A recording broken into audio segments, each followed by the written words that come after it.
I'll speak a little bit now about efficiency. Efficiency is kind of a three-legged stool. How's it the three-legged stool? Well, the first part of the efficiency, how well are we able to extract the energy from the fuel that we're burning? Or how do we get the most of those BTUs? Okay, that'd be our first leg of the stool. Our second leg of the stool is how well are we able to transfer that heat by the way that is burning to our actual pot. The third part of it would be the actual pot we're utilizing and how that heat source is transferring heat to the contents of the pot. Now the first part is how efficient our stove burns. Okay, that's the first leg.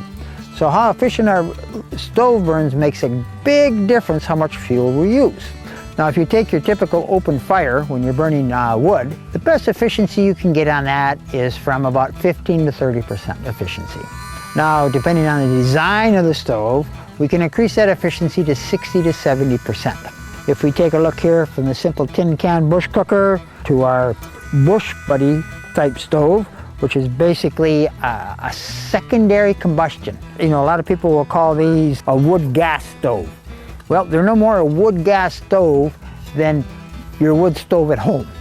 Because what you're doing, you're not just burning wood gas, you're creating a secondary combustion by having the double wall, which preheats your secondary combustion. You have your primary combustion on the top of the fire grate. You have a secondary combustion. When you see burning, you'll see it almost looks like a gas burner. But it isn't actually burning the oxygen. What it's doing, it's giving a secondary combustion of the hot gases being generated, so it's a secondary combustion stove. Now, if you were to take just a basic stove like this, a 1/2-inch wire fabric, that you have your primary burn here, and then what you're doing, you're not getting that secondary combustion. So you're going to burn twice as much wood and get half as much heat with a stove like this. It'll still serve the purpose. It'd be just like taking an old hobo stove, where you take a tin can, open up the bottom, that would give you that more of a contained fireplace. But you do need that secondary combustion when you're burning biomass to get your best efficiency.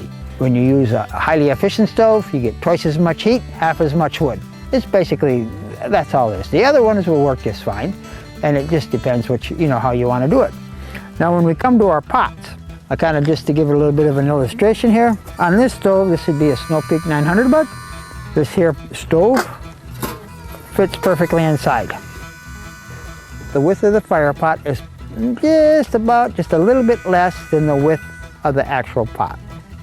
Well, that's okay, it works well, but what happens now, the flame comes up, it has very little contact or time on the bottom of your pot, and it escapes to the atmosphere. So it works, but not the most efficient. So now, if I go to the Morris pot and I place that on top, I'm just about twice the diameter of the actual fire pot. This is much better, because there again, now you see, I'm going to have that much longer in contact with the pot. Now, if I really want to go to the Optimum setup, this would be the Optimum. I'm about twice as wide as the actual fire pot, plus I have radius sides. So now I'm keeping in contact with my, my flame source for so much longer, and it travels up the side of my pot, thus giving contact of my flame source and allowing a transfer of that energy to the contents of my pot much faster. This would be the Optimum. Now, if I went too wide, what happens, say if I went to this pot, the problem now comes in, I have a strong possibility of choking my stove out too much. In other words, there's too much, it's causing too much of a damper effect, and now I'm going to have a problem of keeping a good draw.